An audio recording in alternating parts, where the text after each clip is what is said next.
Sometimes it was wonton. Sometimes it was glass noodles. Sometimes it was beef stir-fry. It didn't matter, because they all responded with traded eye rolls and vague avoidances. Your mom know how to make the best soup in town. She the best cook in the world, she'd say. And still, none of them would seem keen to take her up on the offer. Yet she had been pressured to come to Jack's house, which was in a part of town where Swun hated driving, and was expected to behave politely about her eldest daughter's cooking. Where she'd learned this cooking, Swun had no idea. The internet, she was sure, some website for Americans. This was why Jack wasn't married. What man would marry her when she couldn't cook a decent meal? And then, and this was the worst part, when Swun offered help, Jack replied, "I know how to do it," followed by, "God," disguised under a sigh as if she was deaf. There was that annoyance again. It cropped up in unexpected moments. She could never manage to prepare herself. It was a kick in the gut. Her children never seemed to notice, always wrapped up in their own defensiveness. "Are you sure you want to add the pork so early?" she asked Jack. "Yes, I want to add the pork this early," she said. And when dinner was ready, Swun thought the pork was tough, dry, and too salty.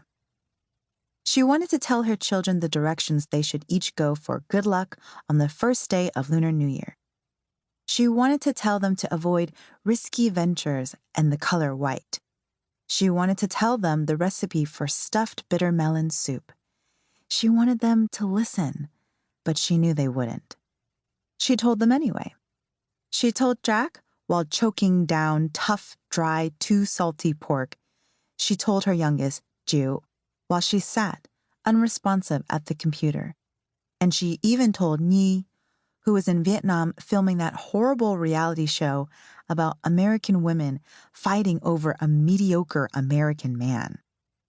She had been mostly out of reach for 3 months, shooting Eligible Bachelor, and must now be nearing the end of the process. "I don't think you're allowed to call her in Vietnam, Mom," said Jiu, who was currently living in her old bedroom in Swun's house. "Why not? I call her. I'm her mother." "You haven't spoken to her in months." "I don't need reason. I call my child whenever I feel." "She's filming the TV show. I don't think she has her cell phone." "How you talk to her then?" Swun asked, and felt a twinge of satisfaction at Jude's guilty expression. She'd heard her daughter talking on the phone in her bedroom, speaking so loudly she was surprised Jude thought the simple fact of the door being shut was enough to muffle the conversation. "She only calls me when she has a chance. It's always from a different phone number." "You tell me how to call her," said Swun. Ju gave Swun the phone number for Nhi's agent in Los Angeles. "It's just some woman in LA. I don't think you should call her. What are you even calling her for?" Swun went into her room with the cordless phone. When the woman picked up, she didn't say hello. Her voice had a fried, dry quality to it, which reminded Swun of Jack's pork. "Angela Weiser," she said. "Hello, this Swun Zheng. I am Yi Zheng's mother." "Oh, hello. What can I do for you?"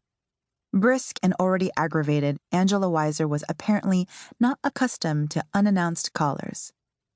"I want to speak to my daughter, but I have no way to contact. Do you have the number I can call?" "Is there something wrong? A family emergency?" The sharp edges of her words had dissolved. Her greeting had begun so efficiently, but now Swun could hear the core of her. She was happy that Angela Weiser was her daughter's agent, whatever that was. "No, there is no emergency. I just need to speak with her about something." "I'm so sorry, Miss Chung, but we're not allowed to contact the contestants. She has designated phone call time, and she only checks in with me every once in a while. I can tell her to call you when we next talk." "I can leave message with you, and you can tell my daughter, okay?" "Sure," said Angela Weiser. "Do you have a pencil? Do you write it down?"